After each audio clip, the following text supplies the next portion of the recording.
오늘 말씀은 욥기 42장 5절입니다. 내가 죽게 대하여 귀로 듣기만 하였사오나 이제는 눈으로 주를 배움나이다. 믿음을 가진다는 것, 하나님을 알지 못하고는 불가능입니다.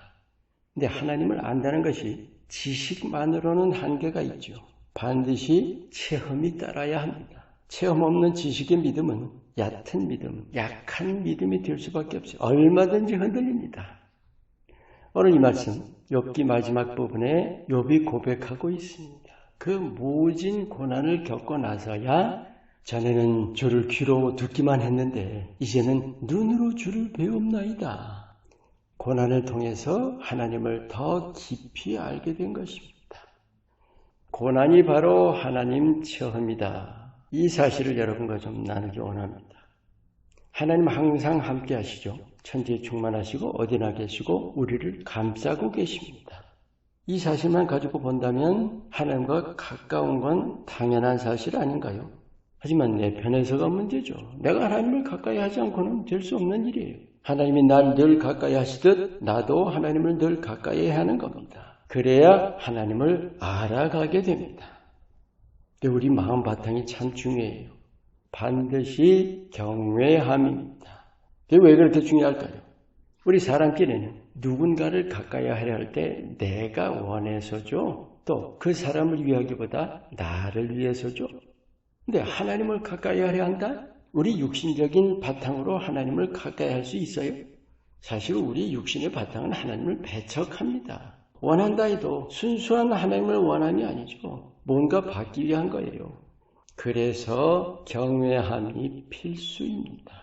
자연 만물을 초월하시는 지극히 위대하심 앞에 두말 않고 엎드리는 마음이 그래야 섬기는 마음으로 가까이 할 수 있는 겁니다. 근데 그것만이 아니에요. 하나님께서 욥에 대해서 거듭 말씀하시죠. 하나님을 경외할 뿐 아니라 정직하다, 순결하다, 악에서 떠난 자다. 간사함이나 거짓이 없는 순수함입니다. 자신을 위하려는 계산이나 꾀가 없다는 거죠. 여러분 나다나엘 아세요? 예수님께서 나다나엘 처음 보시고 참 이스라엘인이다 하시면서 그 속에 간사함이 없다 하셨어요. 하나님이 이 간사함 없는 순수함을 참 귀하게 보십니다. 우리가 믿는다 고백하면서도 하나님을 경외함 또 순전함이 없으면 하나님을 가까이 하려 하지 않는 거예요. 욥은 누구보다 하나님을 잘 알았어요. 하나님이 기뻐하실 게 뭔지 알았고 하나님 앞에 바로 서기 위해서 힘썼고 하나님이 실제로 그걸 인정하셨습니다. 왜 고난을 받았어요? 왜 욥기 뒷부분에 가서 하나님께서 욥을 책망하십니까? 자기는 잘못 없다고 확신하는데 고난을 당했단 말이에요. 친구들은 회개하라고 하는데 자기는 의롭다고 하죠. 하나님을 몰랐던 게 아니라 욥 자신의 자기 의가 욥과 하나님 사이를 가로막고 있었던 거예요. 하나님은 욥의 그 자기 의를 깨뜨리시려고 고난을 허락하셨던 겁니다. 우리도 마찬가지예요. 구원받고 복받고 은혜 누리는 모든 것, 내게서 난 것 아무것도 없습니다. 우리가 아무리 정직하고 순결하고 악에서 떠났고 의로울지라도 사람의 의가 아니라 하나님의 의로부터 난 거예요. 욥은 그 극심한 고난을 통해서야 그 사실을 깨우쳤습니다. 그것이 오늘의 고백이에요. 하나님을 더 깊이 알게 된 겁니다.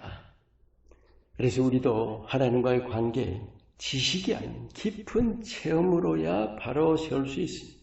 하나님의 하나님 되심은 인간의 인간됨을 모두 내려놔야만 할 수 있어요. 요나가 그랬고 예레미야가 그랬고 베드로와 사도 바울이 그랬던 거예요. 아주 우리 존재의식이 말살되는 체험이에요. 인간 본연의 알량하기 짝이 없는 한계를 절절히 깨우치는 거예요.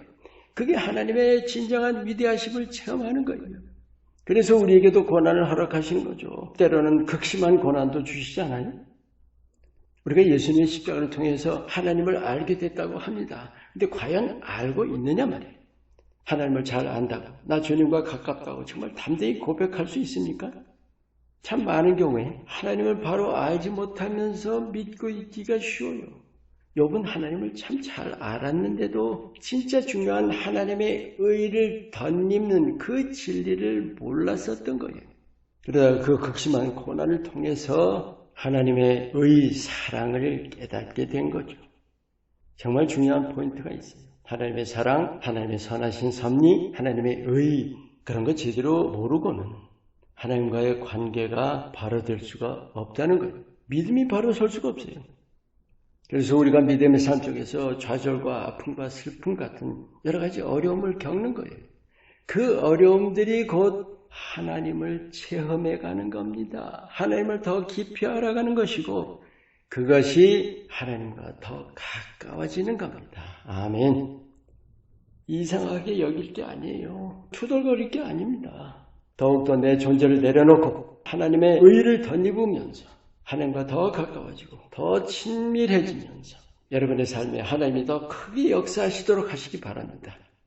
시련과 고난은 무엇보다 그 어려움들 통해서 하나님을 더 알아가게 되는 거예요. 그것이 하나님을 체험하는 것이고 하나님과 더 가까워지는 것입니다. 욥이 고난받은 후에 하나님께서 갑절의 복을 주셨던 것 같이 고난을 통한 하나님의 체험은 믿는 자가 누리는 복이요 특권입니다. 감사함으로 이 복을 누리시면서 끊임없이 주님과 가까워지시기를 축원합니다. 기도합니다. 삶의 여러 가지 어려움들을 통해 주님과 더 가까워지고 주님을 더 알아가게 하옵소서. 예수 이름으로 기도합니다. 아멘.